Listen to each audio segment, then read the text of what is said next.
Bizarre is intended for mature, open-minded audiences only. If you are easily offended, we suggest you turn this wacky shit straight off. How do? Oh, hoy. How goes it? It's going okay, man. How are you? Doing all right. Thus far. Yeah? Yeah. I gotta say, I've been really jazzed about that little phone call we had a couple of days back. Yeah, I'm looking forward to it. I gotta say, though, when you text me and you say, hey, when can you have a phone call with me tonight? Your heart I got sinks. Real concerned. That happens like, what, 3 times since we've known each other? Yep, and it's never everything's great. No. Yeah. I was actually right in the middle of my pinball league, and Bridget happened to be there, and she looked over. She's like, "Are you okay?" And I'm like, "Ron's dying. He's dying of something. I don't know." So I'm smoking too. I was real concerned, but yeah. No. Yeah. Sorry. I hope I didn't throw your game. No. But we got some projects. I was like, "This one's for Ron." Plunge. I killed it. Actually, that'd be a probe. That was something crazy. Like you launch the ball, it breaks through the glass, and it hits somebody in the eye, and they sue you. Yeah. Like that one was for Ron. Mm-hmm. The old Ronster, we calls it. You guys all there, John Mark? Yep. God damn. Yeah, God damn. Hey, do I sound sexy or what? Oh, fucking yeah, you're on a always. new screaming machine, though, yeah? We got a new PC here, and it sounds really good on this end. Damn, yeah, Gina. good.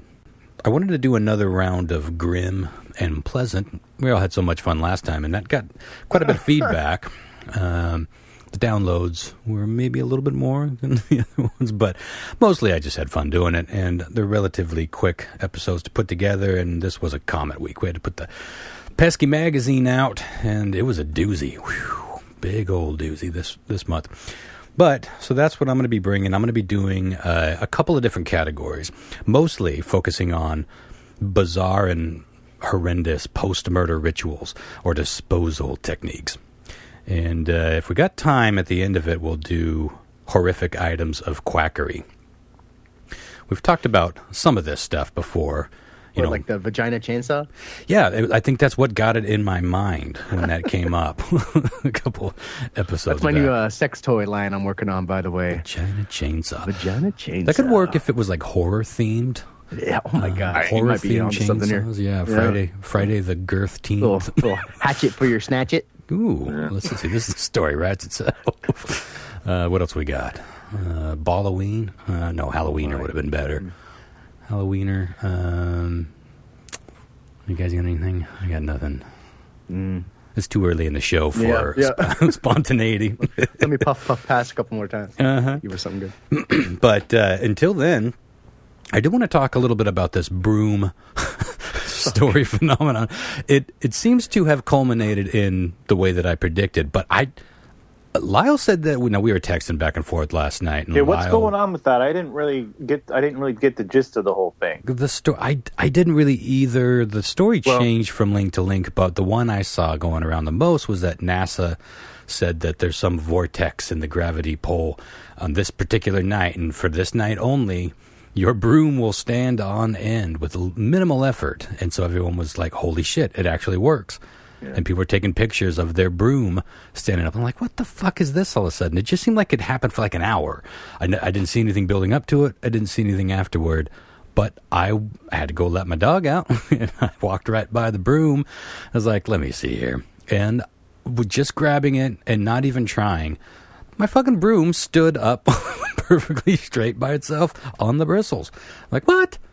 But my gut told me that this would have happened any day, any time, and just about anywhere with most brooms. But I wasn't sure. So I tried it this morning, and the exact same thing happened. Yeah, I had no idea that was a thing until you messaged me, and I was like, what? So I went, Bridget, I'm way baked at this point, and I went to go fucking put the broom up in the room, and I let go of it just thinking it's going to fall, and it stood straight up, and I was like, you've got to be fucking shitting me. It's a weird revelation, no matter what it is. So, Lyle, you saw this story. Apparently, this made its rounds a couple years ago. Is that what you're saying? Yeah, dude, that story made its round was about 6 or 7 years ago. That's funny as shit. We're all just doing it again. And it's when the gravitational pull was at its strongest. That's right. It's 7 years. 7 year cycle. That's what Nasa Put it in your said. calendar. 7 years from yesterday. Can't wait for Broom Day again. Magnetic poles. The way they align from the full moon and shit like that. It's supposed to give it less gravity on Earth. I don't know, whatever. Something like that, yeah. All I know is I have had a broom in my hand maybe 1 million times on my 44 years on this spinning rock in space. When half of my job at Radar Station was sweeping the fucking floor. I can't believe that in all that time I never just inadvertently stood up a broom on its end and said, wow, that's a 1 in 1 million odds. Like and I feel like most of us that tried this experiment had the same experience. It's like, how the fuck has this been a thing? So I think that made it easier to believe that it was some sort of supermoon vortex or whatever the fuck the story was. But apparently, yeah, I tried it this morning and it worked just fine. So the vortex, bro. I don't know. Yeah, could be the tail end. Well, it's also the way most people use a broom. They use it one way. You don't use it twice. You don't use it in back motion. Right. And never stated straight up. Yeah. Your broom will never. It'll last maybe 2 months. Before it deteriorates and falls apart. So it's kind of one of those things. Like most people that have a broom, they sweep in a general direction. Mm-hmm. And with the bristles, I mean, it's just like standing anything up. With a little bit of balance. Yeah. Back to front. Yeah, it was, but it was an incredible experience, and I loved, getting Christopher's video response, like, as I was just about heading into bed, I think. I was like, that's fucking funny. He tried it and it worked. Yeah, everyone was trying it. I didn't know at that point, but I assumed, and I didn't want to look it up. I wanted to just see. I wanted to, I think I texted last night, like, my gut tells me that this will happen any day of the week, all year long. But more research required. So that's what I did when I woke up this morning. Now I will admit, it did take a little more effort this morning. Like it didn't just, like last night, I swear it was just like I dropped it and gently let go of it and there it was. This morning, it took maybe like 3 seconds to get it to stop trying to fall. But still, very, very easy to do. Yeah, I had the same problem with the crippler last night. Wanted to stay up. This morning, you just kind of stayed down. Not the right vortex, bro. Right? Well, maybe you are on the tail end. Going to be in the tail end soon. Well, before we get on to my grim and blez, you guys got anything you want to shout out? News, bullshit, whatever? Yeah, guys, I got this story we have to talk about. Just the link you I got sent? a lot of mixed feelings about this. As somebody that is both a father and somebody that has appreciated VR, what I'm gonna do is I'm gonna read you the first paragraph of the story, and then I want you to play that video, and then I'd like to hear your thoughts, and I would like to read the second little snippet of that they had in here too. Okay. Here it is. Okay. Korean TV series Meeting You recently shared the story of a Korean mother and her grieving process related to the loss of her young daughter. So I don't know all the details here, but she had a young daughter, I would say the age of 6-ish, who passed. And what they did was a VR company painstakingly made a little environment with her daughter in it, where she could interact with her daughter she lost. The clip from the episode showing the mother interacting with an animated but fairly lifelike version of her deceased daughter through the Korean VR experience crafted by a studio. So that's basically the gist. Now, I want you to play just the audio. I gotta be honest, I got a little teary-eyed watching this fucking video at work. Okay. It's something to see. And you want me to start at 10 seconds? Start at 10 seconds, and then I think you'll know when to end it. The music will start kicking on again. Okay.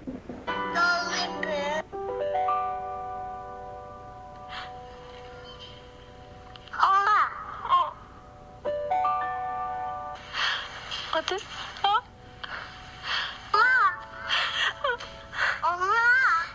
Jesus. 엄마 어디 있었어? 엄마? 맨날 싶었어.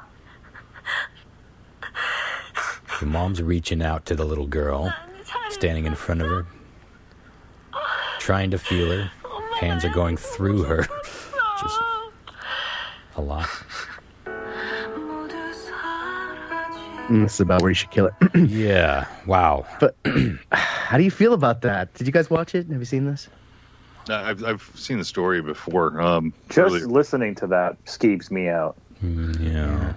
I'm on the fence on two sides on it. It's kind of like one of those things where, like, you know, it's appalling in a sense because it's just like, you know, how can you do that to yourself? It's you know, in the sense of like trying to grieve. You know, when you lose somebody, especially something like your child, it's one of those things. It's a grieving process.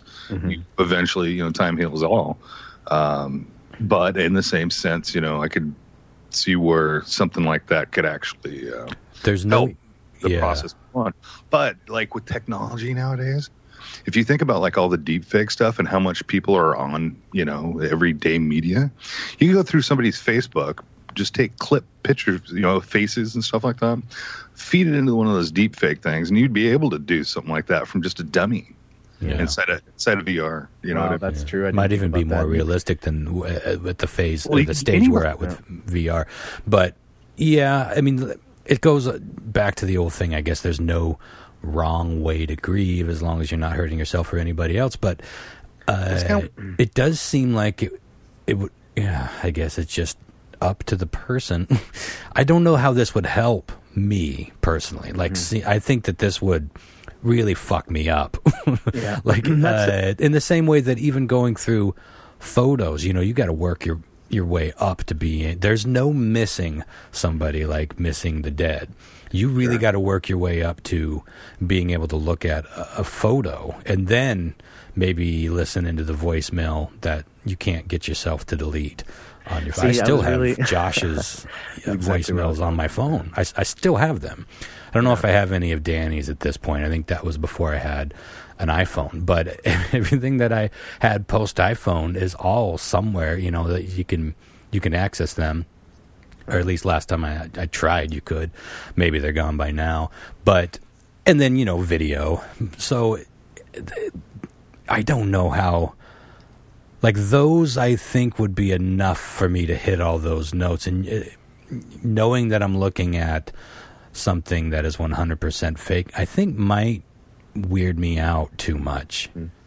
But yeah, and that's why I was really interested to get your thoughts on that, because I know you're the only person I know that has suffered so much loss in that sense. And Lyle kind of touched on something that I thought was really interesting, is a lot of experts are weighing in saying that this could really be a roadblock on your road to grieving, because you may want to spend more time in this world that isn't real because you're, you know, getting that sensation of being with this person, even though that doesn't exist any longer.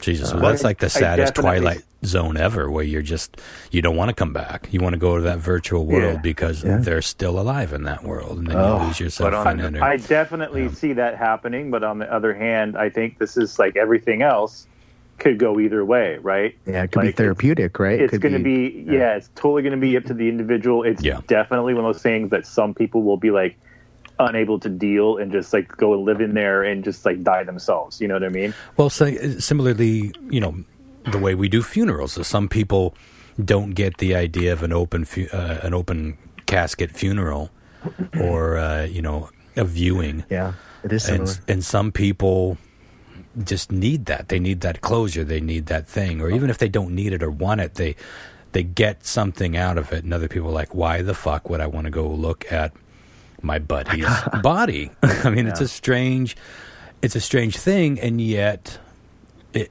you know, partially, I guess, just custom. You know, we have these ceremonies that we go through, even if we don't ever really stop to think about why we continue to do them that way. But so, or even having a funeral, singing at funerals, having music. Some make it a party that feels offensive to other people. So, yeah, there's a lot that goes into this that works as well in the real world. But ultimately, it comes down to the individual, like John Mark said. And yeah, I could see it being both ways. But the thought of it hindering your processing is really tragic. That's a tragic thought. I would buy it though.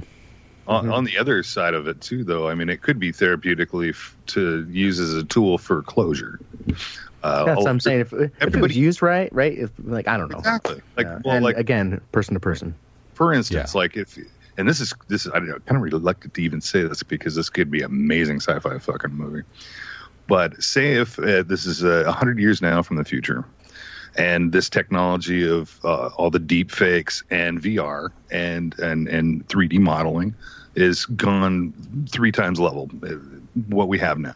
Yeah. So you could go into a funeral state, like where you're grieving your past, like your relative or whatever, and you'd be sitting in VR inside this, like church, and they could have a 3D model already prepped up using voice recognition stuff that make it like emulators to sound like the person's deceased with the deep fake, and have them be on stage, by their coffin, and then just kind of reliving things and saying goodbye, even though it would be fake.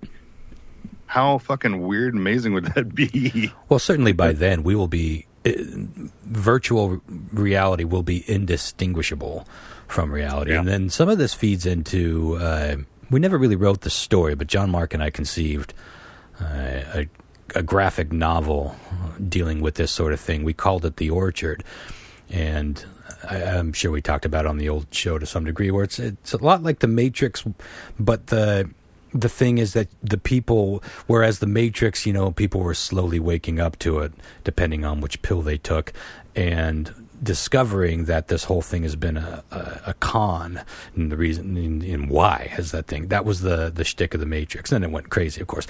But The Orchard is more simple in that people know. They're willingly checking into the orchard. So we had like maybe poor people or the lower class that were out in the real world. Their version of virtual reality was something like what this mother was seeing her deceased daughter in. But the elite, the people who had jacked in to the orchard, they weren't there for some sort of Total Recall-esque weekend. That's their new life. Their new life is in that program because it is indistinguishable from real life. Like the technology is such that you are just in this world. Now you can map that world out like 100%, like you can sculpt it as you would an avatar for a video game, and you choose which level you want to go play in. But even more custom made, why not? You can make your own perfect world with your own perfect wife, your own perfect children, live your rock star dreams, whatever scenario you want to live. It's your virtual world to live in forever. But because it's called The Orchard, because all of these networks are connected, just like World of Warcraft or anything else, where you're it's this community, and that you see these people every night when you're playing, but you're interacting with them like you could fuck your neighbor in this virtual reality world. And it can go any which way, but the question is, one of the questions would be, why, if it's so real and it's potentially permanent or forever, then why check out? Yeah, like if you're the Matrix, right? I mean, come on. Well, yeah, that's it. It's like you just maybe that's, some people would want it. I want to go back in. I'm fine where I was, struggling on planet Earth, just looking for a new job. Ignorance is bliss was the line, wasn't it? Yeah, well, often it is.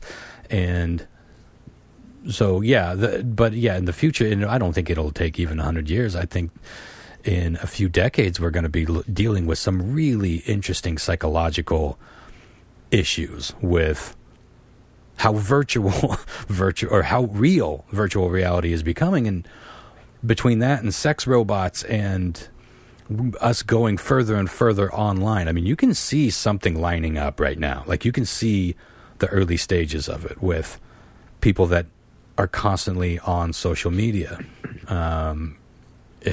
I'm not pointing any fingers here. More and more porn use, especially virtual porn. That's going to become a bigger thing. If we're hitting all of the senses, you can get food, you can get all your products, you can order everything online now, of course. None of this is new, but it's all culminating into less and less of a need to go outside, and then less and less of a need to know real people. And when this gets mixed with graphics and even better hardware, like some of the cutting edge virtual reality sex stuff is where you're fucking something and it's got like vibrations or suctiony things in it or motors that jack you off, whatever it does. Someone on the other end of the connection could be on the other end of the planet or even in outer space at this fucking point is controlling that.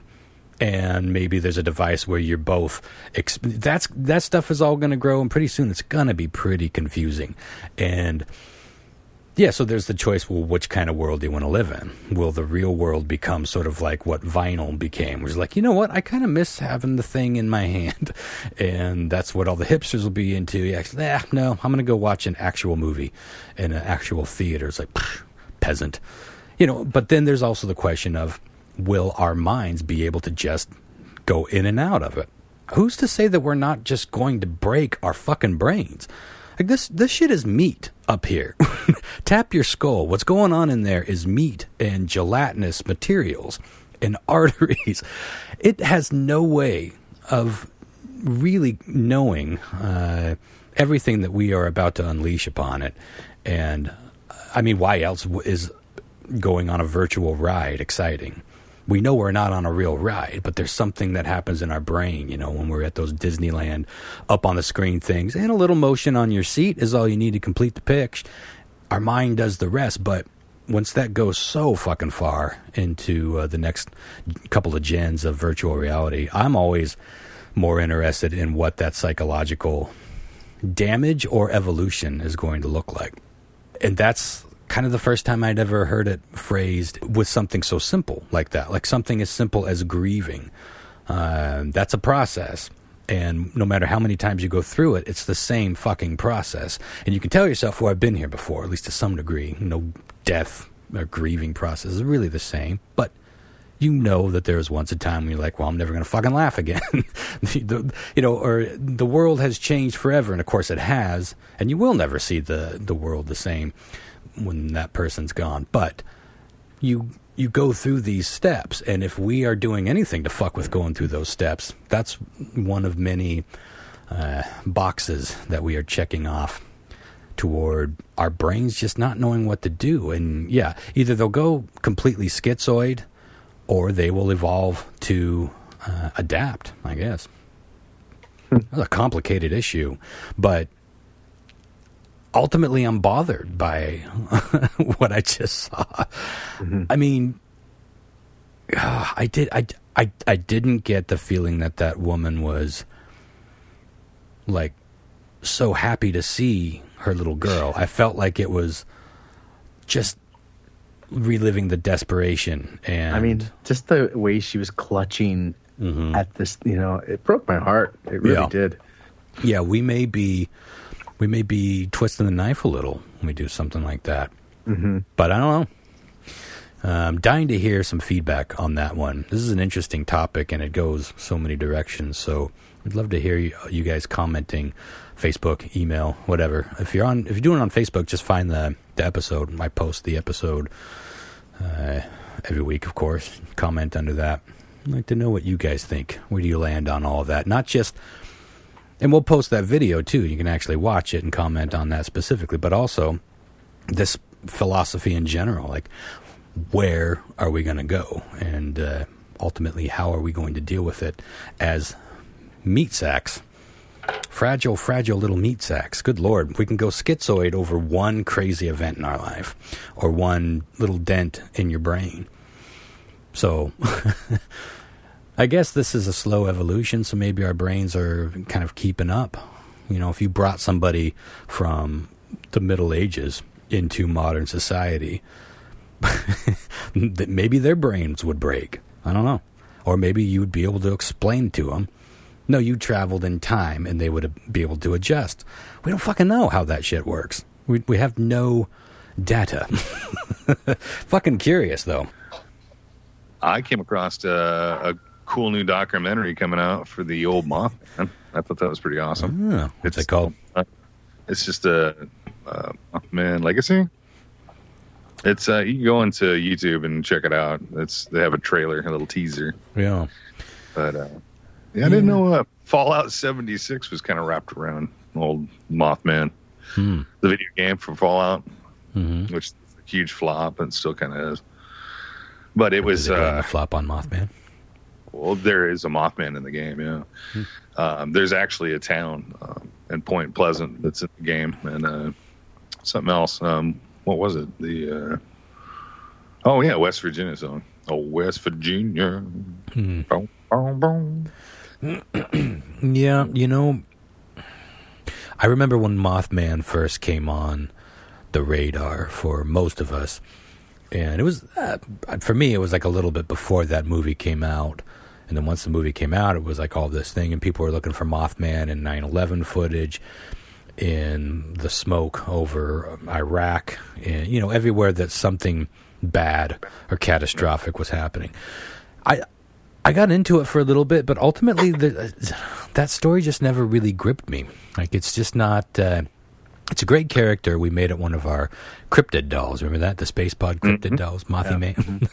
Probably my favorite Cripster doll, now that I think about it.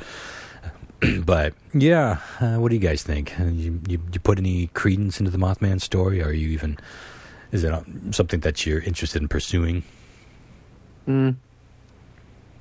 It's interesting. It's got a really interesting story, but it feels so out there, What I like about it is that it's a simple and consistent story. Mothman shows up, something bad happens. And that is the interesting argument. Like, is this thing a harbinger? Is it a messenger? Something coming as a warning? Or is it actually bringing the tragedy? If it's coming as a warning, it could do better. Like that little owl that flew into my studio. Remember that? It happened like the week before my car accident. Yeah, that was crazy. And owls are known to be like omens or harbingers of troubling things afoot. I'm like, well, you could have said something. Could have just... It was an amazing experience. I remember thinking, I love owls. And so this little owl just landed right on my fucking... It was crazy. And you're like, things are going my way. Yeah. I see owls up, I live right next to an orchard. I see owls all the time. And Lyle was with me when I saw one of the biggest ones I've seen up here, that great horned owl. Remember that landed like right over our heads when you and I and Dollface were all hanging out on the roof? Oh, yeah. You got a good picture of it up in the tree, even though it was not lit at all. But it was huge. It just swooped right over. It's like, whew. But this... That's kind of the thing, the whole premonition, the debunking of Mothman is that it was a giant owl. Because their eyes are very, very reflective. If you ever seen an owl in your headlights, or if you've been out camping with a flashlight and you ran across a tree line with your flashlight, you'll definitely see the iridescent glow of their eyes. They're very, very illuminating at night. I would imagine at least a handful of Mothman sightings have to be big owls. Well, because in 1966, that's what the premonition was. It was people were being chased in a car outside of town, into town, by this so-called Mothman. And that's what they described was these giant eyes. Yeah. That saucer-like eyes that were following them. It's like 50, 60 miles an hour. So it's definitely trippy. This whole documentary is basically done up with local people now. That's with new stories to tell. So it should be pretty good. I'm not sure where it's going to be dropping, but I do like that. I do love first-hand accounts. Sure, they could be bullshitting, but I got so tired with all the shows on History Channel and Discovery. It's just like the same five guys talking over and over and over again. It's like after a while you've heard it a million times, and then they start reaching and reaching and reaching. But first-hand accounts are always fascinating to hear, especially if you know them. Some of my favorite stuff, and I'm going to start trying to spend more time chasing down interviews like that from my How Bizarre column in Comet Magazine, because that's just there's something about it, something about looking in someone's eyes and watching them tell the story. And God, there's so much crazy shit to see in this world, and so many things that we're discovering every year that it's always an interesting story, no matter what. Yeah, another story that I came across was it was actually amateur stargazers. They found a new aurora borealis, and it's different. I guess the way it acts compared to the northern lights. Most people that are like our upper atmosphere of the Earth, I guess, the Washington, Canada. I've been saying it like that accidentally lately too. I don't know why Canada sounds right so often. If you're lucky, sometimes you'll be able to see it. I think we've seen it a couple times here in the valley. You can see it. I've seen it once, but it's come down this low several times, but I've only seen it once. It was fucking bananas. Yeah, and we're basically for the listeners, we're basically smack dab in the middle of Washington. So yeah, being wrong. It's rare when it comes down this low, but when I saw it, it didn't look like those big blue and magenta washes of light. When I saw it, it was it was a clear night, and it looked like thin clouds like racing across the sky, like crazy fast, like you're fast forwarding video of the sky all day, and you're just hyper watching it. That's exactly what it looked like. And my brother called me. It was like 9:30. He's like, go outside. It's right after I bought this house, and he said, go outside and look up. I was like, okay. When someone tells you to do that, it sends a chill down your spine, right? Like, go outside and look up. So I did, and nothing could have prepared my little brain for it. It goes back to what we were talking about. I'd never experienced anything, and it kind of freaked me out. I was like, what the fuck is this? And he said, it's the Northern Lights. I was like, this isn't the Northern Lights.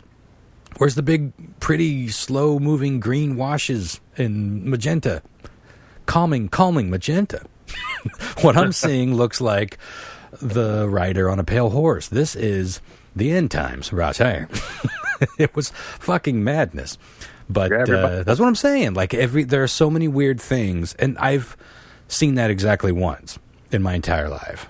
I don't expect to see it again. Maybe I will, but well, like you described it, it's kind of it's hard to explain. It's just with words. It's something you have to see more visually, but it's the way they generally work. It's kind of like a curtain blowing in the wind a little bit. This new aurora borealis that they found, it acts more like a sand dune. So it kind of like falls downward, the light rays, if that makes any sense. Oh, interesting. Yeah, so it's it pretty doesn't, cool. But has this been captured on film? I don't have any video of it, no, but it's something it's fairly new. Yeah. I had one. Oh yeah, go ahead. One more space-related story, if I could find it, and it doesn't really make sense to me quite. I had dialysis today, so I didn't really have a whole lot of time. I found these stories, but I didn't have enough time to really burst into this one. Now, this comes from basically space, and it's a mysterious radio burst repeat. Every 16 days, it does this audible, and I guess it's like something like just a baby millisecond, but it's repeatable. It's something that I'm not sure if it's NASA. It's people from Canada that found it. And it's pretty fascinating for sure. It's just a repeat signal that they can't figure out what it is, but it repeats itself. And it's not like a message. It's not like, hey, welcome to Earth. It's like just a fraction of a little something. But it repeats itself every 16 days. So it's not like Morse code, but it's just something that's making some sort of pattern noise that is a repeated pattern. They've been able to capture it, but it's the same thing. So it's not like wow. I'm surprised I didn't see that. It's funny. It kind of reminds me of that. I can't remember who sent. I think it was John Mark that sent the going back to the broom thing. There's that meme where it's the dude checking out some other girl's ass, and then his girlfriend's like looking at him like, "What the fuck, Kyle?" In this case, Kyle was Facebook checking out the ass of the broom story, and the jealous girlfriend was the coronavirus. That's fucking hilarious and tragic all at the same time. But yeah, that's a pretty big thing if we were getting a repeating pattern coming from space and we don't know from whence or where. That's pretty big news, but that's how it'll go, right? Like, how will we even respond to if we get a message from space? Do you think we would all just stop what we're doing and pay attention like we would have definitely done in like 1982? Or do you think that most of us are just going to be like, oh, it's finally happening. I'll check that out when they get closer. Like, I think if we got definite messages from space, well, to be honest, I think my first knee-jerk response might be, well, this is a hoax. Totally. So we'll see it play out. But when would you believe that it wasn't? If they're covering it and NASA's in on it and they're just all like being upfront, like, look, this is not a hoax. I mean, if it's a hoax, someone built themselves a spaceship and they're currently off the Horn of Orion. And they're coming. I wonder how we would react. The story says it's a powerful burst of radio waves originating from far beyond our own galaxy. It's not even in this galaxy. Lasts for a millisecond, generated as much energy as the sun does in one day. Well, in an entire day. Does it say what is picking this up? Is it like the big ear, or can I get this on shortwave? It's a radio telescope used by a Canadian hydrologist, something other, mapping experimental and cross. I'm ready. I'm ready for whatever the aliens are going to bring us. Right? Even if it's just fire up the ass. Just probe. Yeah, that's probe in time. I'm ready. Let's do it. Let's light this candle. This one says he's ready. His consent means nothing. There's a 2-minute video with it, and I could do it, and she does explain it. No, we'll maybe dig into it. We got to get moving on. But all I'm saying is that they calibrate it by light. So this thing is so bright that that's how they measure it, right? So that's how they can tell how fast it is and what signal it is. But it's saying here, it like literally has as much power as the sun does in an entire fucking day. And it's blasting all the way from a different galaxy. Well, but it's repeated. It's like trying to do something. Well, that's not. That is interesting. Keep tabs on that one. Bookmark. Bookmark. Do you send updates? Yeah, I've always been obsessed with how we would react to something like that. Of course, we'll find out one of these days. I'm just sure of it. I could send it to watch later. Okay, yeah. Well, let's get on to Volume Deuce of Grim and Pleasant. And as I mentioned, we're going to start off with some troubling ways that serial killers have disposed of the bodies. Because it's a problem. I mean, especially if you are prolific, you are going to end up with a pile of bodies. And I often utilize stroking. I often utilize those list sites like Listverse, Listmania, Cracked, and all those when I'm researching the stories, but typically I later spread them out all over the place. Since so many of these came from this one list, I feel compelled to say that all of these, the names anyway, I got from a brand new list on Listverse. So you should definitely check that out. And I'll post a link if you want the others on this story. But I did my own research because they didn't really cover a lot of the details, and I wanted to know some of the ins and outs of these. But we'll go through these pretty quickly. And the first one is John Christie, the tale of John Christie, who resided at 10 Rillington Place, Notting Hill, London. And he had a pretty incredible thirst for strangling women during the 40s and 50s. And he killed so many that he was running out of convenient places to hide the bodies. And his first kill was a 21-year-old Austrian prostitute named Ruth Fürst. Now, Christie's wife, Ethel, was out of town for the weekend, and he was looking to not be such a good boy for the weekend. So he went cruising the streets of London, and he picked Furtz up downtown, took her back to his flat, and during or right after they fucked, Christie was overcome with this urge to strangle the young woman. So he did. And then that was his first kill. He just, out of the blue, kind of had... He claims later that he wasn't looking to kill. He was just looking to fuck this prostitute, and he'd done that a few times. But he also had some other issues in his past, but these are just bite-sized. I'm not getting too deeply into it, but he was overcome with panic, of course. What do you do with the body? It was the middle of the afternoon. And at first, his idea was to lift all the floorboards in the living room. And he tucked her under them, put them back, and later realized that was not what you would call a sustainable option. And he later moved her into the garden next to the flat after dark. What year was this? This was, I believe this first kill was like 1943. Oh my maybe God. 44, okay. Yeah. And mid-40s, definitely. Now, the garden thing was obviously a much smarter long-term plan, although more on that later. Now, the next murders were extra horrific. A young couple had just moved into the top floor of that same building, 10 Rillington Place, and their names were Timothy and Burl Evans. Burl actually gave birth to their daughter, Geraldine, in that apartment.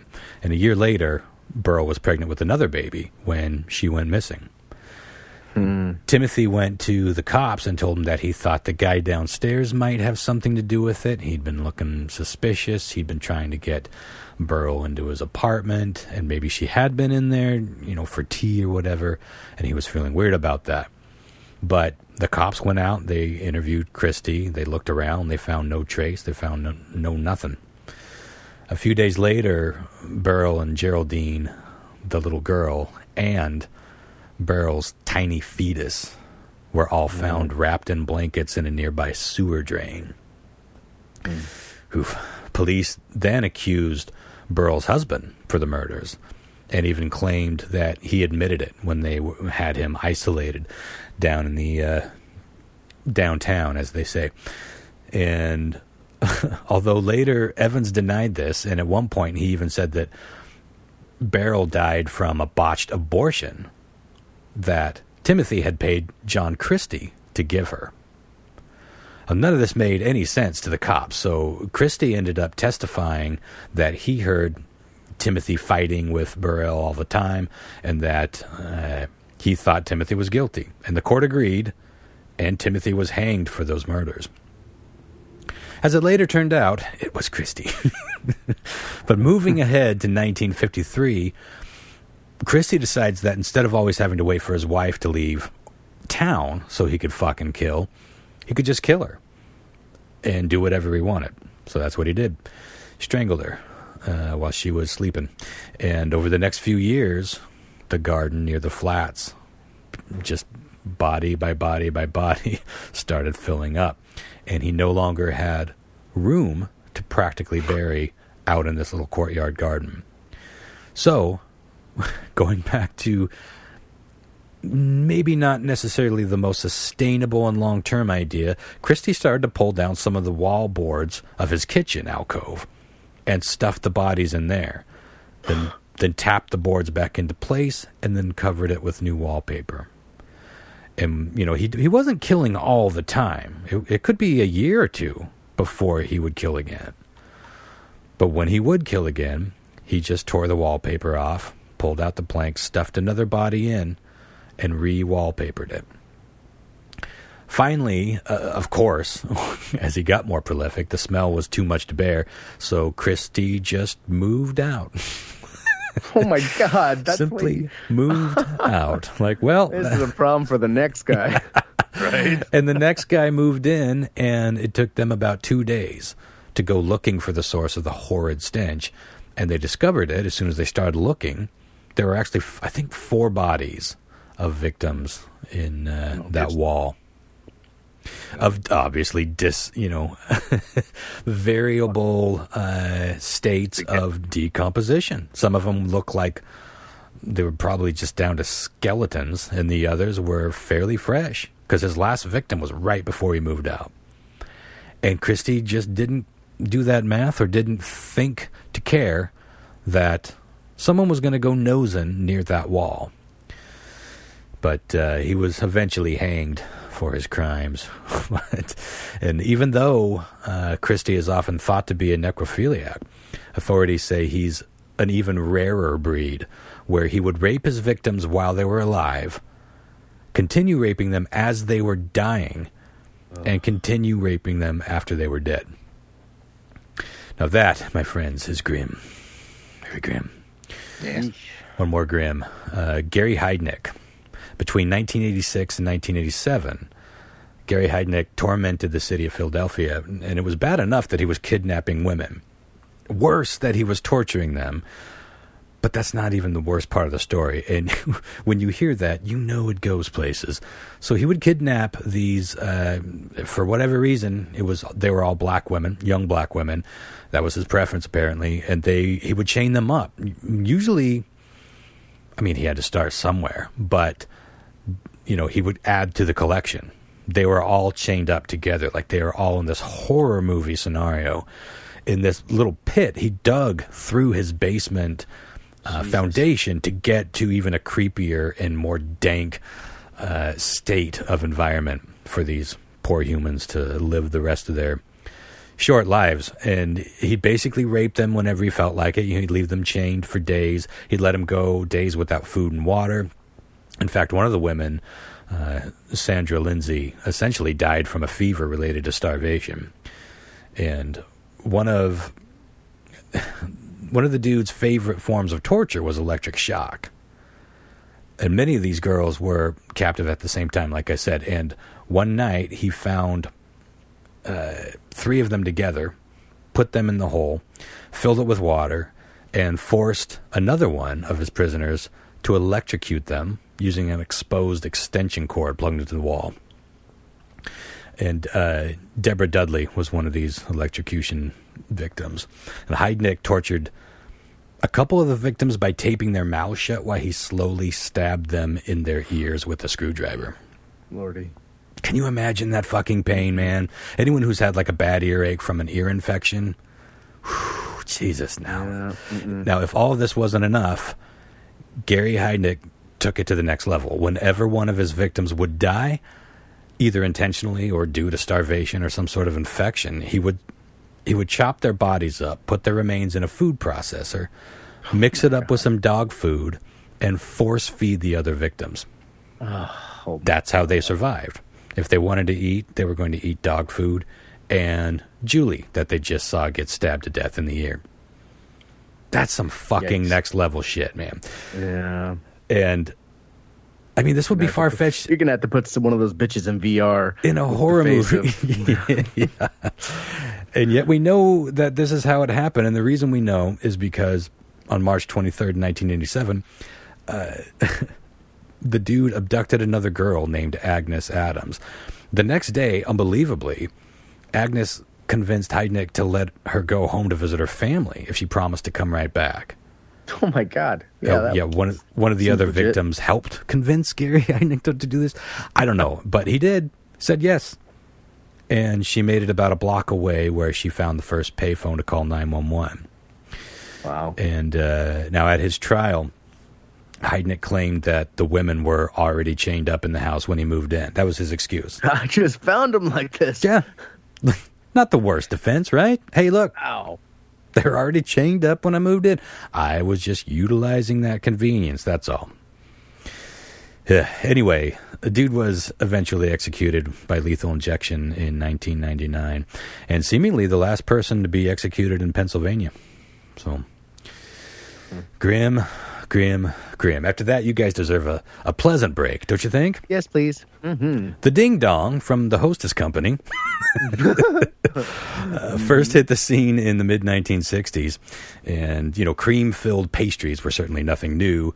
Even in the atomic age, prepackaged shelf world, Vachon Incorporated was making something pretty similar as early as 1932. But as to the name... Apparently, the original marketing campaign was based on ringing a bell.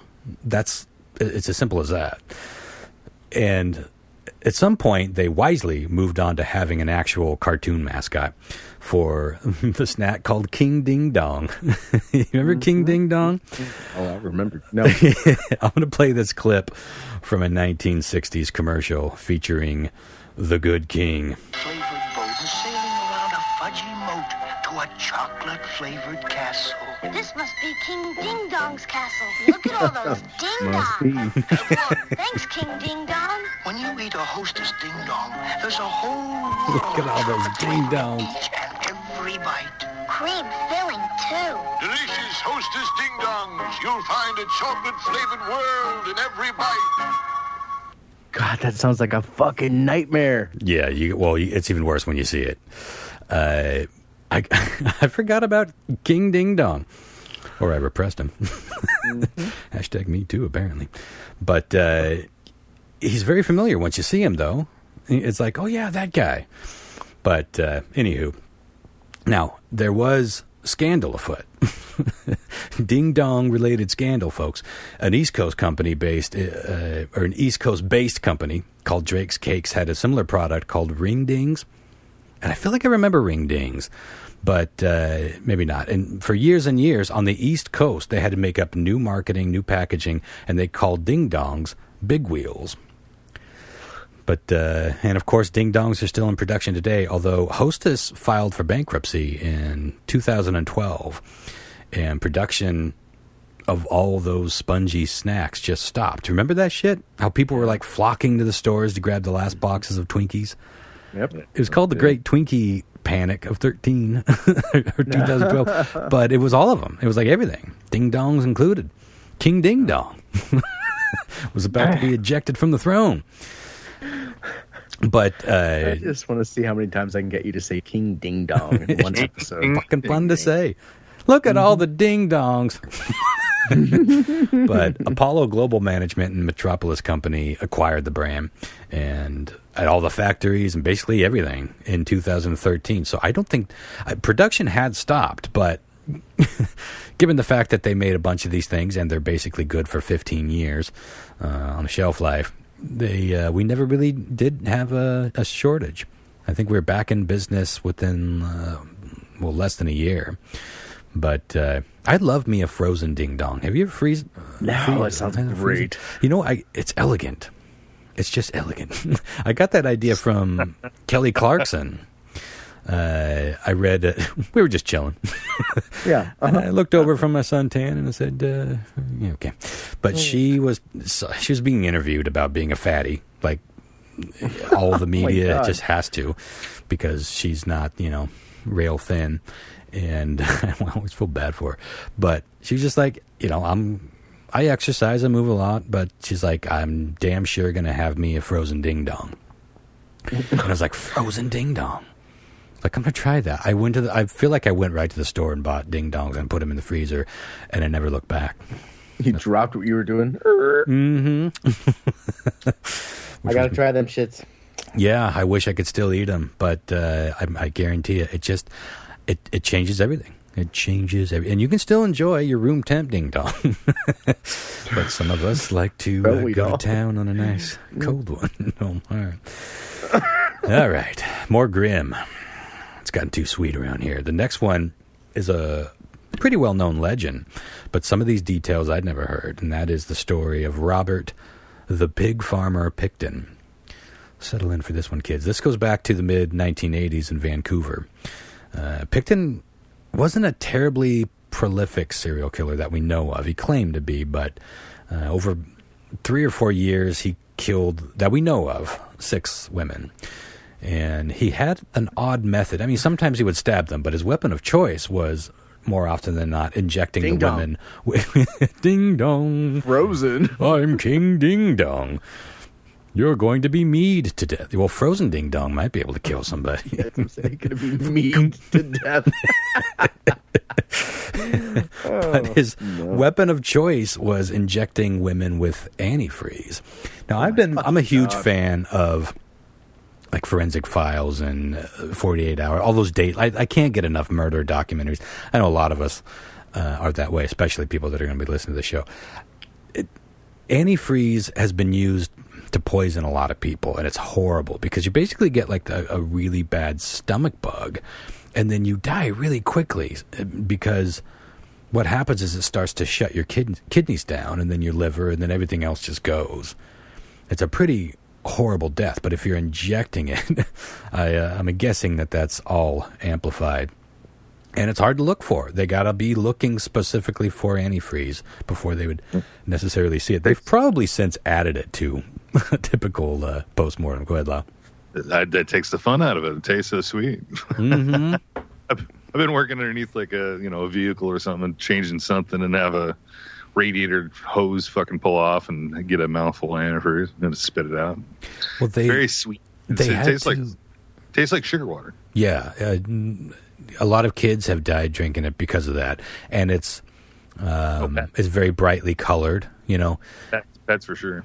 Yeah, pets. You had to make sure you didn't have any on your driveway, any leaks, because they'll come by and lick it. It's tasty, and then they're dead in hours. But I feel like they've since introduced some sort of chemicals in there to make it taste bad, because this was happening a lot. Like definitely a lot of pets were dying, but a lot of kids were dying because kids will just open up a bottle, sniff it, look at it. It looks like fucking some sort of magic Kool-Aid, and it tastes similar to Kool-Aid, apparently. Like, it's delicious. It's crazy that we made something that will kill you dead and is only designed to work in your car. Delicious. We had to really think about that. But over the years, some locals started noticing that more than just a few of these women that were known to be going to visit the good farmer never came back. So some local cops went out to investigate, and they looked around and found some belongings of some of the missing girls, but Picton said, well, they just came and left them here. Just buyable. I buy that, right? They came, and then they left them here. And then pokey wokey, and then I got their purse. You'd think that he'd be at least smart enough to toss the purses away, But anyway, ultimately they didn't really have anything to charge Picton with except a couple of weapons violations. They found some illegal weapons laying around, but one of his would-be victims managed to sneak out of her handcuffs and ran into town completely naked and bleeding. But because she was a known drug addict, the cops kicked her to the curb without even hearing her out. Holy shit. Sorry, women. Yeah. As it turns out, we men don't even have to listen to you when you're naked and bleeding in the street. Come on, it's 4:58 on a Friday. Odds are she's making it up, right, boys? Back me up. On them drugs again. Jesus. Can you imagine having survived something like that? Making it to the police station. You're fucking naked and bleeding and telling your story, and they're like, nah, not buying it. Hit the bricks. Oh, what a world. But eventually the cops were following. They suspected him at one point, and they just started following him, and they got enough to at least arrest him and start an investigation. Now, while he was in jail, Picton confessed to his cellmate that he had not only killed these 6, but somewhere closer to 50 women all told. Oh, my God. And when the cellmate asked, well, what did you do with all the bodies? Picton said that most of them were rendered at a fat rending plant to be turned into edible lard. The rest he sold to the public as pork products. Oh my God. I'm going to say that again. He sold them to the public as pork. There are people in Vancouver who unknowingly ate a pulled human sandwich. That's a fucking thought right there. I think we talked about it. I think I brought this story to the table once. It's a well-known legend, and there are a few pig farmer killers, which is something to look into. But, I know this sounds like bravado speak, but they took him seriously enough. And in fact, there is evidence on the pig farm of the human remains being processed that the Health Board of Canada had to make an emergency announcement, and tons of pork product had to be recalled. And he also famously said some of his victims got fed to the pigs. Yeah, I was curious on which Vancouver. It was Vancouver, Washington, or Vancouver, Canada? Canada. Yeah. Mm-hmm.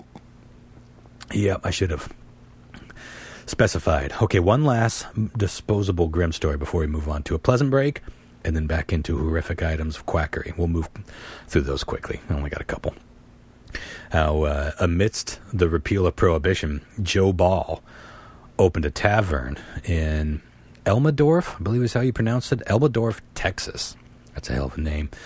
And to help garner more customers, Ball was up to all sorts of good guyisms. He started holding cockfights on the weekends, but soon found people losing interest in that, so he decided to mix it up. Sometimes they'd just do some dog fights. They'd go round up some cats and throw them into a cage with a wild possum and see who won. One time they got a couple of coyotes to just kill a house cat. And everyone would just place their bets, like they would either place their bets if the animal would make it 3 rounds. Nice, huh? Like, great establishment you got there, Joe.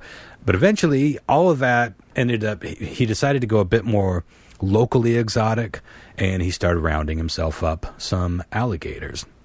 That's basically what he settled on. He became known as Alligator Joe, but not because of the gator fights. Although they weren't really fights. It was, again, just mostly watching hungry gators devour live cats and small dogs. And I can't imagine paying money to witness that for fun. But by 1938, an awful lot of Ball's female associates had gone missing, including his wife, and then all of his girlfriends, and then half of his barmaids, and then some of the customers. It took a while for cops to catch on to this. But when they did, they stormed the tavern looking for old Joe, and by the time they got through the door, Joe had already put a bullet into his heart from a gun that he kept under the cash register. That's when you know the jig is up, kids. When the old cash register gun comes out and you point it at yourself. But the cops were looking all over the place for clues and signs. They weren't finding anything too solid until they explored the gator pits. That's where they found rotten meat surrounding the pools and even the bloated gators that apparently have been snacking beyond all need. And these were remains of some of the victims. Wow. An accomplice of Ball's later admitted to helping Ball cut up the bodies and helping them, cutting them up for feeding time. I saw an accomplice for Balls. Oh, I can't even say it. I could tell you wanted to. I could tell you wanted to sneak something into accomplice of Balls. Mm-hmm. Well, you should have gone back to. Damn it. I always say it wrong. Fuck off, motherfucker. Mm-hmm. But this story does get disputed, and in fact, for years, it was thought to be a complete myth. But more recently, the files have been uncovered, and we know better now. Gee, fucking rim, man. That's to think that all of that was going on at like a bar. Those poor little pussaroos. Seriously, who would watch that shit for entertainment? Hey, let's wash that off with little history of Captain Crunch. Now, Captain Crunch is usually credited to a woman named Pamela Lowe, and she was a flavorist, which is an amazing sounding job for a variety of food. I know, isn't it funny how we get, like when we think of, like I'm unemployed right now looking for some part-time work, and I'm thinking, what office jobs or what graphic design? It's funny how many jobs, amazing jobs there are out there that we would never even think of, like flavorist. On your resume, when you update that, make sure under skills to put flavorist. Just see what happens. See if somebody asks. Like, I noticed under your skills you have flavorist listed. Yes, that was my time during Nabisco. With a flavorist. Yeah, so that was what she did. Now, Lowe was working on recreating a version of a recipe that her grandmother once made, which was a brown sugar and butter sauce that was served over rice. And they discovered that instead of baking flavor into the mixture and then cooking up the cereal, that they could just make a shit ton of plain cereal, if you will, and then pour the buttery, caramely flavor on top. And then later a crunch berry flavor, and then later peanut butter flavor. And this was a pretty new idea for cereals, where it saved a lot of money and a lot of time, because your base product was the exact same stuff. You just coated it with different shit, which kind of blew my mind. I don't know if they still do it that way. Probably not. Everything's cheaper and easier now. But thinking Cracker Jacks might. Cracker Jacks definitely does. Yep, they're definitely not baking that caramel in. But it was copied by, most competing cereal brands after that. That's basically what cereal became. Now, when Pamela Lowe died in 2007, the Boston Globe wrote a feature on her, dubbing her the mother of Cap'n Crunch. Which I thought that was a nice little tidbit. But here are some of the many varieties of Cap'n Crunch over the past 50 years that you probably didn't hear about. One, Christmas Crunch, a special edition first released in 1987 for the Christmas season. It contained the signature Cap'n Crunch yellow corn squares with red and green crunch berries. Currently, the crunch berries are shaped like Christmas-themed items. So there is still a Christmas Cap'n Crunch. Only comes out in the holiday season. Here's one for Christopher. Deep Sea Crunch. Oh, yum. You sink your teeth on that. A version of the cereal introduced in 1993, which featured crunch berries shaped like sea creatures. This version was discontinued, but then brought back in 2009. Do you think you can get behind that, Christopher? Think you could eat? I could not. Yeah, I wouldn't think so. In 1997, we got Oops, All Berries. I remember this. I do, and it was the best. It was like, did they ever do this with Lucky Charms? I know we always joked as kids, like, they should just do all treasure. Yeah, you can not. They did this. The company didn't do it, but you can literally order a bag. I'm pretty sure they've done that at least once. Really? Oh God, I want that so bad. I feel like it's one of those things that careful what you wish for. It's like, because we do love the marshmallows, but can you imagine a whole bowl, like after 4 spoonfuls of nothing but those marshmallows? Yeah, I don't know. Maybe, just maybe. Halloween Crunch was a limited edition version of the cereal introduced in 2007, which includes crunch berries in the form of ghosts. We also had Galactic Crunch, Choco Donuts Crunch, Home Run Crunch, Cap'n Crunch's Mystery Volcano Crunch, which had red and yellow fruit-flavored crunch berries and a free packet of lava rocks that pop in milk. What? Look it up, folks. And Cap'n Crunch's Oops Round 2. This one was smashed berries. Did you see that one? No. Yeah, flattened berries, which I think I might actually enjoy. Anyway, the list goes on and on and on. Pleasant. Now, a quick trip around the block, though. Favorite cereal of all time? Oh, my God. I think mine, even as a kid, was probably Grape Nuts. Lucky Charms and the fucking peanut butter Cap'n Crunch, definitely close behind. Peanut butter Cap'n Crunch is pretty legit. It's so fucking good. That was one of the first things that I thought tasted like real peanut butter, that were peanut butter flavored, Yeah. Like even Reese's doesn't taste like peanut butter, not really. Have you tried the it's like the sugar smacks, not smacks, but the puffs ones, like the corn puffs, the honey. Love them. Mm-hmm. There's a peanut butter and chocolate version of that. I just saw those of the Reese's stuff. When we were at the grocery store the other day. I can't eat them. They're pretty good. But I would. I miss cereal. So what's your favorite of all time, though, John Mark? I don't know, man. I don't, because... Didn't have one. Well, I just like all cereal. Yeah, that's why those little variety boxes that I sold at Radar Station, the little tiny ones, not only was it great to have small boxes, but that's why those are so great, because you want what you want that morning. I have to say that there's one cereal that it's been discontinued for a long time, but I still have fond memories of it from when I was little. It's called Team Flakes. Team Flakes? That sounds familiar. Yeah. It's like who is it that makes Wheaties? Is it General Mills or is it? I think it's General Mills, right? I would guess General Mills, yeah, Big G. So I think Team Flakes was Kellogg's or something answer to Wheaties, because it even had like the same color scheme, and it was actually not. It's like it got soggy really fast, but for some reason I just fucking loved that cereal. It was like one of those 4-grain kind of flake things, But just. Yeah. I don't know. That's probably my favorite of all time, even though you can't get it anymore. I'm looking it up right now. Yeah, that box does look familiar. Do you remember Busybodies? It was kind of a similar thing where they were trying to capitalize on the eat this to be a professional athlete. Or maybe it was Busy Buddies. I think it was Busy Buddies. I don't. That's going way back to like 1982, 1983. Christopher, what say you? Best favorite cereal of all time?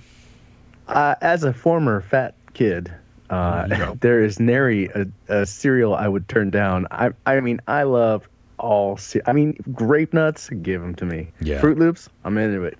Fucking all the cereal. But there was one that made me fatter than ever because I would eat it non-fucking stop, and that was the Rice Krispie Treat cereal. Holy shit! Did you guys ever fucking have that? No. You dump like a whole cup of sugar on it. Oh my god! No, it's literally the treat. Rice Krispie treat. It's not just Rice Krispies. It doesn't taste quite like a Rice Krispie. It's more crunchy, you know. I did have that. I did have that, Chris. Yeah, it was Fuck pretty good. my life. Fucked you all because of a snap I'm crack. gonna take you Snap guys crackle back flop. a little, like probably not that far. One of my favorite growing up as a kid was Cookie Crisp. Oh yeah, Little fucking Cookie Crisp. Yeah, the burglar. But as I got older and more defined, I think my favorite was Fruity Pebbles, dude. Whole box. But as I matured and started eating, for fitness and longevity, switch to Fruity Pebbles. One mustn't have a children's palate forever. One must grow. At some point, one must mature. Yes. Yeah, that's fun. I love cereal. I miss it. All right. Well, I think that does it for me. Oh, no. I got some quackeries. Let's see. Well, you know what? Should we just save it? Yeah. Well, no. Let's go ahead. We got time. These are going to be quick. So, by now, I think a lot of people have heard that the earliest versions of vibrators were actually created to cure women of hysteria. There's some dispute to that, but it seems to be there's definitely some truth to it. Orgasms don't seem like the worst way to treat anything, if you ask me, but these were no Slim Jims or battery-powered rabbits. These things looked more like fucking car parts, and you plugged them into the wall. And there are numerous examples of women being burned, permanently disfigured and scarred, and some were even electrocuted to death by these giant metal beasts, which is pretty rough. One can only hope that they came as they went, but if you see pictures of these, maybe I'll make that the picture of this episode. You would never guess that this is a device of pleasure. Like that, it's just, and clearly designed by a man, of course, and engineered by someone who didn't really care if this patient came or went at all. It was all, it was just that grim. Another miserable gem from quackery of old is, of course. I was always a little disconcerted about like the 1800s and early 1900s about doctors and women with orgasms and stuff. They would like physically fuck your wife. I'm working on a whole story about that, and it starts. Okay. And it's funny. It goes back to cereal. It surrounds the era of the Kellogg brothers and how Kellogg's cornflakes even came to be, and their competitors. It's really a fascinating story, and there's some movies that were based off it too, but we'll talk about that soon. One of them is The Road to Wellville. Anywho, there was a product that was meant to shock you but not your brain, to zap you from being crazy. Not that that worked that way, but this was to cure impotence. And the early 1900s thought on impotence was that it was probably caused by either too much sex or too much masturbation or too little. And so the original cock shock, if you will, would have been a bath in a galvanized tub, and the electricity would be distributed through cables being lowered into the water. However, for the impotent man of some means, you could treat this problem at home with the brand new AC electrical belt. This, as it probably sounds, hung around your waist, and you wrapped a little wire around your hang downs and zapparoo with an adjustable knob. You could ease it into it and work your way up to those erection-building electrical zaps. We all screaming, "Marge, come down! It's ready." As the lights dim upstairs. Yeah, that's in one man's case, I'm sure that happened because he used apparently the wrong kind of outlet. Now, this was the early days of electricity. You know, things weren't as consistent as we have come to expect these days, and his balls were essentially castrated and cauterized all at once. Yeah. That's grim for you. Now, oddly, there does seem to be still some belief in the modern world that electricity can cure or at least stimulate some non-functional peniles. A group of researchers in San Francisco, literally just published a story last year, the year before, with some positive results on that. But no thanks, man. Although I say that now, I might not say that in 1.8 years when I'm docile. And what about magnets? I've heard magnets can make blood flow and stuff like that. They make actually cock rings out of fucking magnets. Yeah, I'd put a little magnet down there before I'd plug anything into the wall that's connected to the old sir. Yeah. No, thanks. Goddamn magnets. I'll tell you what. Fucking magnets. I don't even know how those work. And finally, the first round of true dentures were disturbing enough. Like, they weren't the cute little faux gummy things that we're spoiled with today, you know, that are molded to fit your exact mouth. No, back in the day, they were built out of metal frames with coils and springs and sometimes nails to actually keep them tacked in place. The pictures of these things are out of a horror movie. And this was all shoved into your mouth for your eating pleasure. And if the fit wasn't quite right, it's not like they took the metal out and shaved a little off. They shaved a little of your mouth cartilage off to make it fit. Whew, think about that, son. I would be like, first fit, oh, perfect. No adjustment required. Fine. Smile, you're like bleeding, spitting blood. These poor fucking people. And that's creepy enough, but... And while it is true that some of the earlier dentures did have wooden teeth, it was way more in vogue to use the teeth of the dead. Look it up, kids. I'm making this shit up. Teeth actually became pretty valuable in the black market and were likely responsible for many grave robbings, as the elite preferred that real tooth experience over the... alternatives. Think about that. It was Lincoln, right? It had fucking a mouthful of wooden teeth, or was that George Washington? The rumor was it was George Washington. I believe I've read things that say that he likely had, it was more of the metal variety with probably, they did, some people had ivory teeth. And that's what I was going to say. I think in that time period, they used ivory, like whale tusks and shit. Mm-hmm. But the best real mouth feel, can you imagine chomping on a hot dog with... And it wasn't like it was just one dead dude. You would piece it together out of whatever teeth you found. So you'd have a couple canines from one dude and a chomper from another. Yeah, go ahead. I don't like any of this. They're like your great-great-grandpa's teeth. Yeah, you should pass them down. That's not a bad idea. Just, boy, I got no use for my chompers no more. Make me proud. Yeah.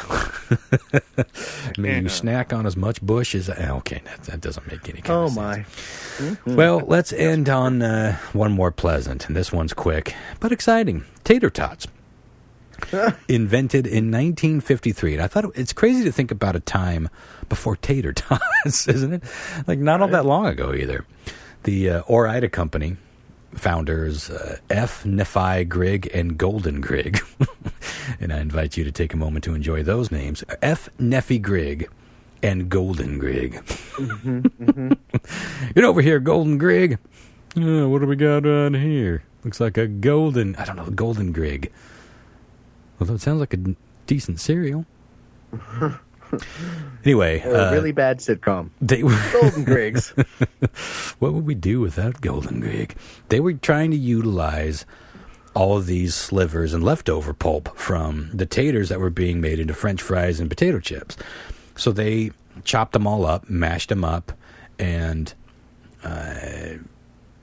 just basically boiled them together, seasoned them, and pumped them through, kind of like sausage, out into long tubes and started cutting them into smaller lengths. Deep fried them, flash froze them for reheating later, and you have the tater tot. It's brilliant. But, well, not at first, because the funny thing is they thought, well, since technically we're selling used taters and a lesser product, we should mark it down. But nobody wanted it. So they bumped up the price to about the same as their French fries and other products, and immediately they're flying off the shelves. And they've been a snack staple ever since. Little lesson there, kids, about perceived value. It's fan-fucking-tastic. God, I want some tater tots. I know. Right? and some Fruity Pebs. Well, come on, I'm with you, baby. Right? Yeah. Dude, the next so time we good. do a Grim and Pleasant, I'll pick something that's not food-related. But I'm so hungry. But for now, that'll do it. So how about we move on to some weird trivia with Christopher F. Hart. I hope you motherfuckers are ready. Back to front. Weird trivia with Christopher F. Hart. Yeah, you guys ready for this? Sure. I didn't know I got lost for a second. Just the sounds of what the fuck was happening there. All right. Okay, so last time we played, let me take my little notes out here. I do believe that John Mark won, Lyle came in second, and Ronster was third. So that is the order in which you'll answer the questions tonight. Okay, question 1. This video game maker is planning on opening its own chain of themed hotels that will feature rooms where you can play VR, augmented reality, and even will have venues for e-sporting events. What video game maker is planning on opening a chain of hotels? I believe in 2 years the first one is going to open. Is it A, Sega, B, Sony PlayStation, C, Atari, or D, Nintendo? John Mark? Something's making me want to say Atari. John Mark says Atari. Lyle? Blink, blink, blink, blink, ding, ding, ding. I'm gonna have to go. It seems to me like yeah,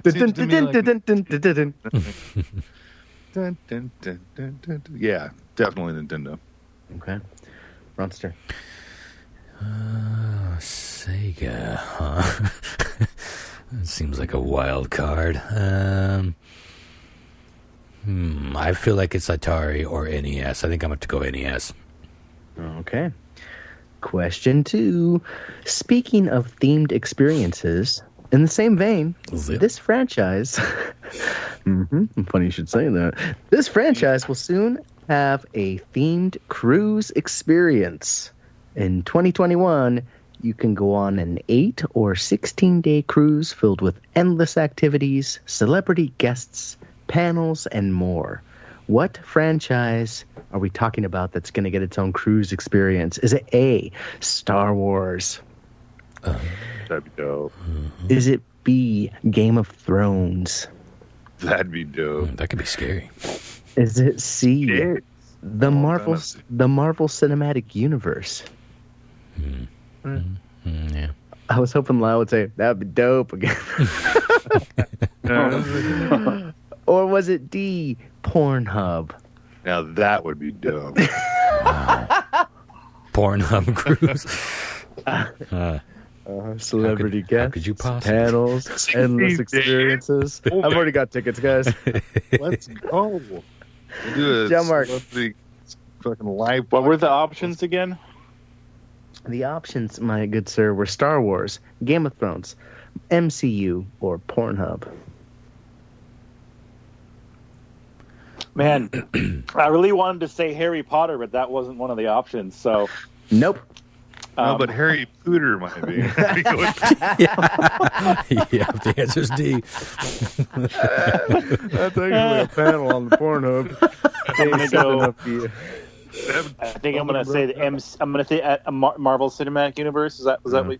It was. That was one of the options. Yeah. Okay. Lyle.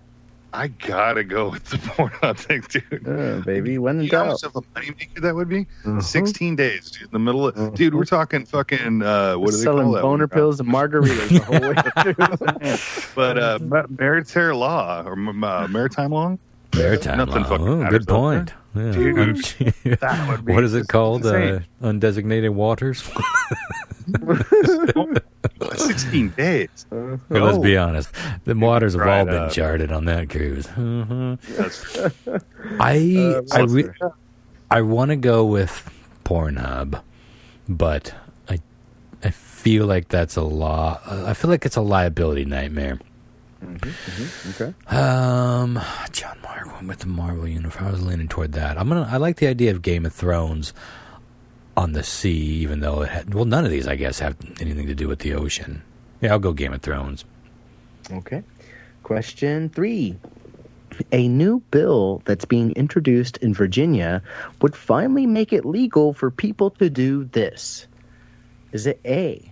Now, I'm going to tell you straight up.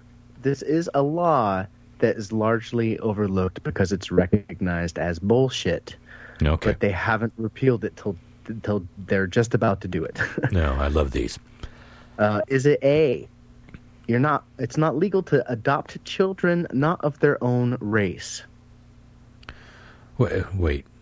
I'm sorry. Read the question again.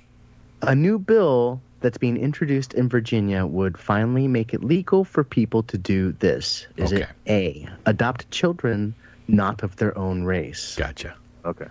Is it B, allow two people who aren't married to have sex with each other? Yeah.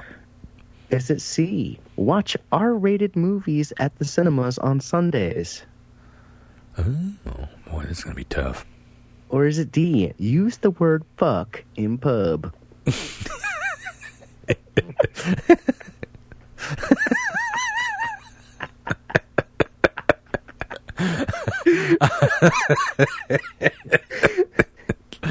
Yeah, it's very good. That's got to be a green herring, right? Sometimes use the word fuck in pub.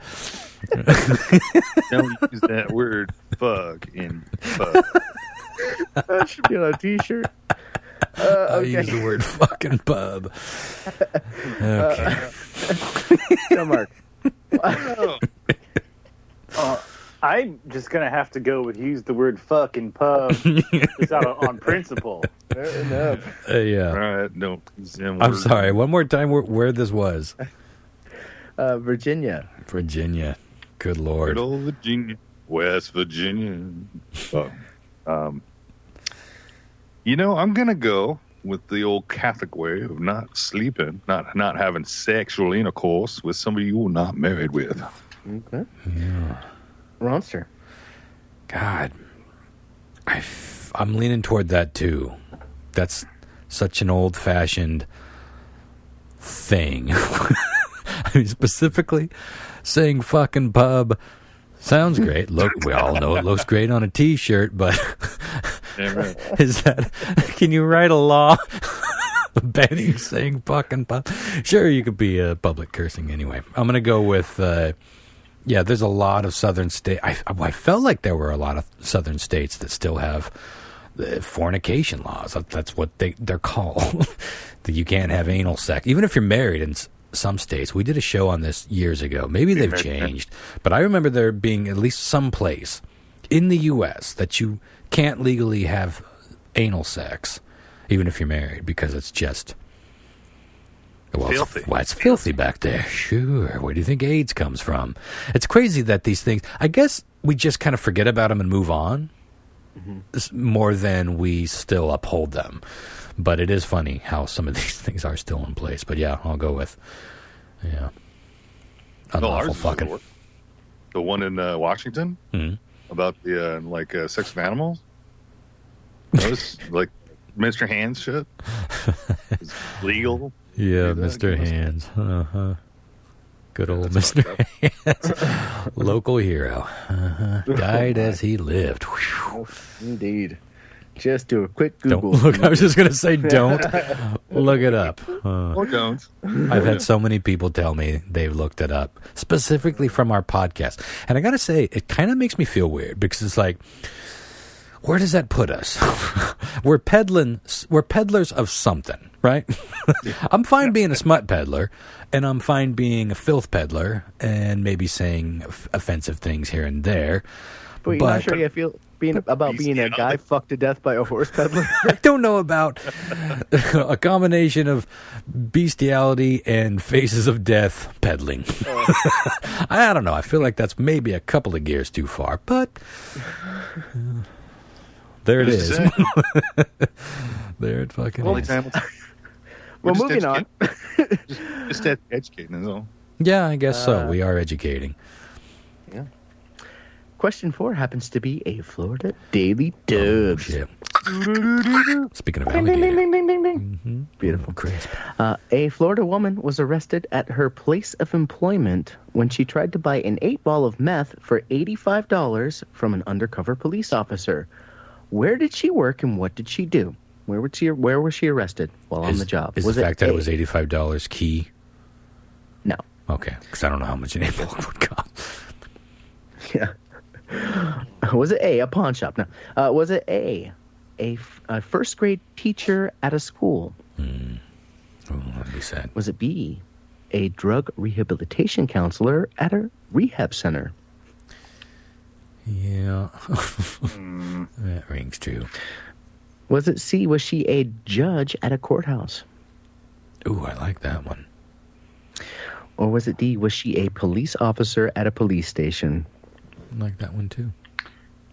And so this is Florida. Florida woman was arrested at her place of employment when she tried to buy an 8-ball of meth for $85 from an undercover officer. What was she doing for a living? John Mark. There's 2 points. Oh fuck! It's just they're all reasonable. Mm-hmm. Yeah, sadly. Let me go. I'm gonna go with the police officer. Okay, Lyle. I'm gonna go with the drug counselor. Interesting choice. Picking Ronster. ones. I was leaning toward the police station as well, but I think the saddest one would be the teacher. I think that's a good story. Well, they're all good stories, but all believable. I'm gonna go with the teacher. Make it spread the field. Love it. As they say. All right, let's go over the answers. Let's go over the answers and see what happened here. Excuse me. Question 1. This video game maker is planning on opening up its own chain of themed hotels that will feature rooms you can play VR in, augmented reality, and even have venues for e-sporting events. It was the Atari. Atari is going to fucking open these hotels. Unbelievable. But the only reason that is unbelievable. It's like the only reason I thought that, well, first of all, John Mark's tone when he said that, I don't know, he seemed like he knew, but fucking Atari is like, I'm seeing that logo everywhere now, and yeah. But well, I think that's a how many thing. times does this company go bankrupt and come back? Yeah, who knows though? I mean, this could be pretty cool. Esports are becoming a real thing. I mean, they keep getting bigger. Yeah, and retro gaming is funny because it keeps getting bigger, even though it's like we have the same games, but now people are making like retro-y versions of new games. They're going back and fixing, quote unquote, old games that maybe were broken but had cool premises. Like someone fixed Castlevania 2 where they made it make sense. Like the hints actually made sense, and it tells you what to do instead of you having to just have a cheat book because that's the only way you can pass it. You know, things like that. That would be fucking great. I would love to play that. I got to be honest. Yeah, look up the Angry Video Game. No, it would have been. Well, it's, if you look up Cinemassacre, Castlevania 2 fixed, you'll find it at some point. And yeah, they take, and it gets rid of the what a horrible night for a curse. It comes up with almost the same frequency, but you can hit a button and make it go away, just like you do when you're talking to people.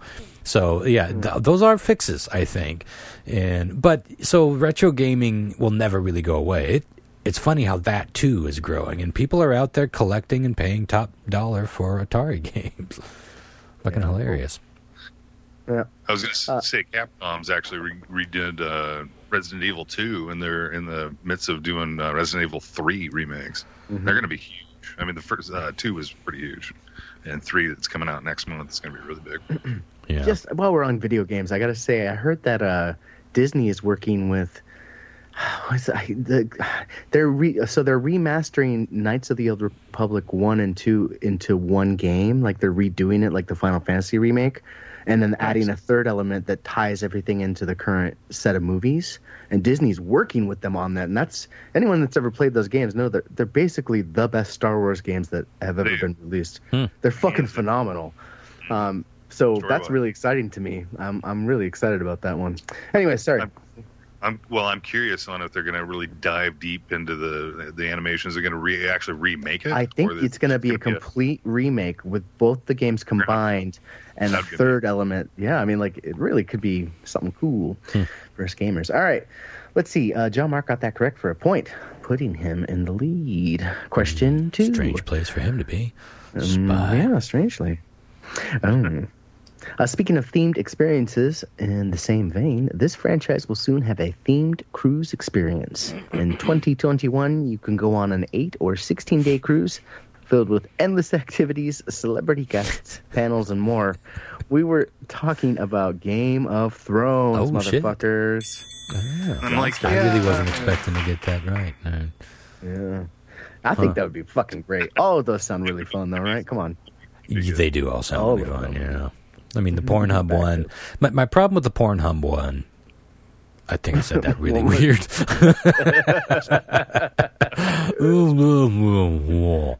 Is that don't.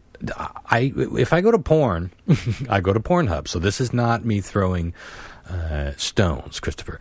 But I still feel like the overall crowd that shows up to a porn cruise is not going to be my cup of tea.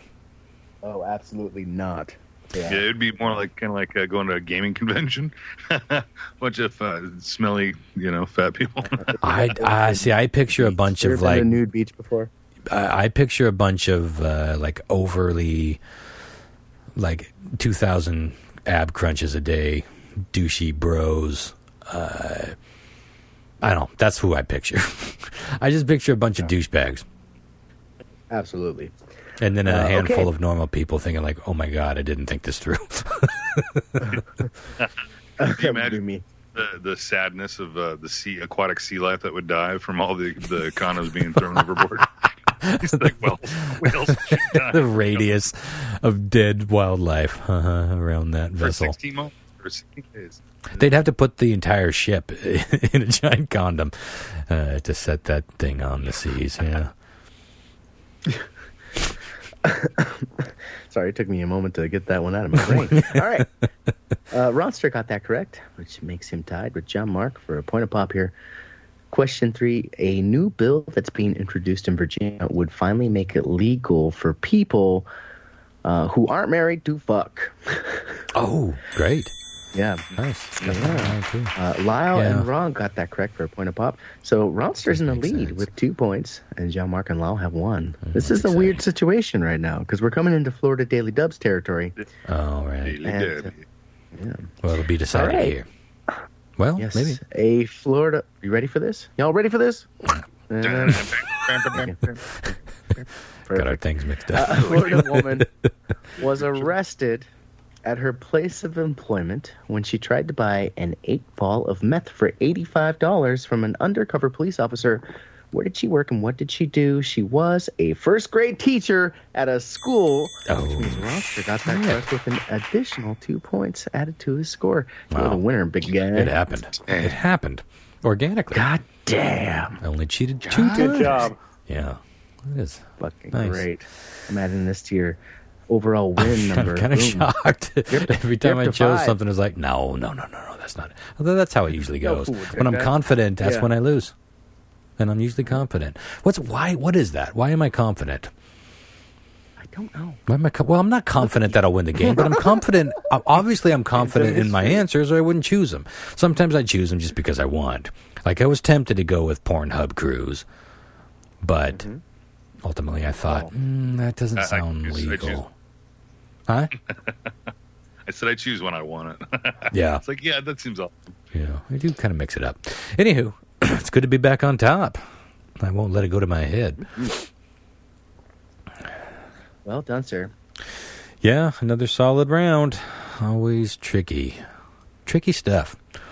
The problem is that the world is too fucked and people are too shitty.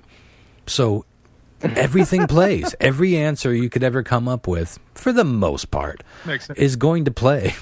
And be like, yeah, I can see that too. And every now and again you show your cards by going too poop heavy or laughing before you even get the answer out. But sometimes that's the real answer. Tricky stuff. Anyway, radarstationart@gmail.com is the place to send us emails if you want to suggest a topic for the show, if you want to be on the show. No one ever takes us up on this, but I'm going to keep on shouting it out.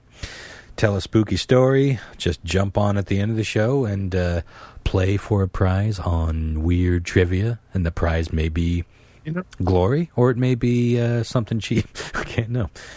I really find that really hard to believe that people don't want to be on the show because it's super easy. They used to. You don't we really used to have. You don't even need a computer. All you have to do is message, that link, and we could Skype you. We could call you. On your phone or cell phone. Yeah, a lot of the interviews we've done have been over the phone. It's not impossible. It's true. I do want to say that we're going to be, starting today. You are listening to this, if you got it right away, on Friday. We've been too inconsistent lately, and I want to start nipping that in the bud. So we sometimes can't get together on Monday, sometimes can't get together on Tuesday, and the show used to come up every Wednesday. So we've been busy, we've been missing days. We're going to start getting a show up every single week, and it's going to be every single Friday. Now, if we can't get together, I'll pull something from the archives of Tales from the Space Pod. There are 350 episodes that a lot of you haven't heard, and even the ones that have been following us ever since the Space Pod days.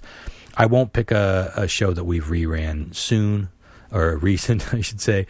I'll pick something way back from the archives, and there's going to be some mini shows popping up here and there, and some shows there won't be the whole group. We're just going to start putting shit out more consistently because some of you are still paying for this shit, and we God bless you, and you should get content every fucking week, no matter what it is. You choose whether you want it or not, but you gotta have content.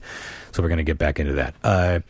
Patreon.com/Tales from the Space Pod if you want to contribute, and you can just go back and get our archives going all the way back to episode 1 in 2010. Was that our first episode? Must have been.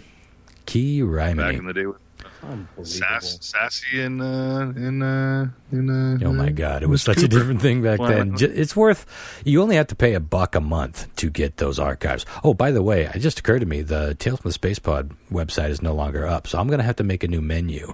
For those of you who are on there and you no longer have access to that, I'm sorry, I completely spaced that until right now. I'll get on that. I'll make a new archive page for you all to access, so you can download each and every one of those episodes of Tales from the Space Pod, including our bonus episodes.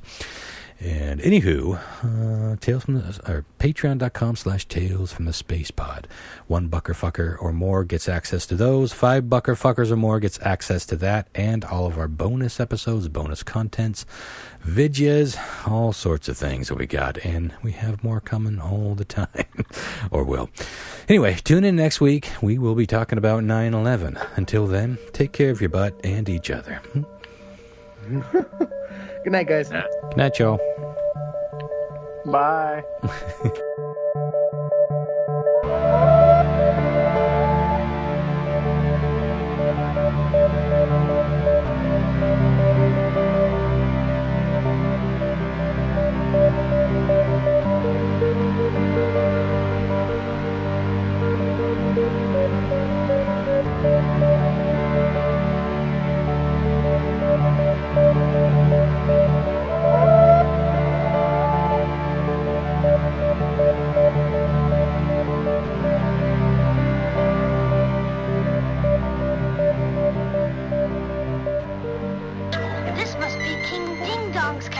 Look at all those ding dongs.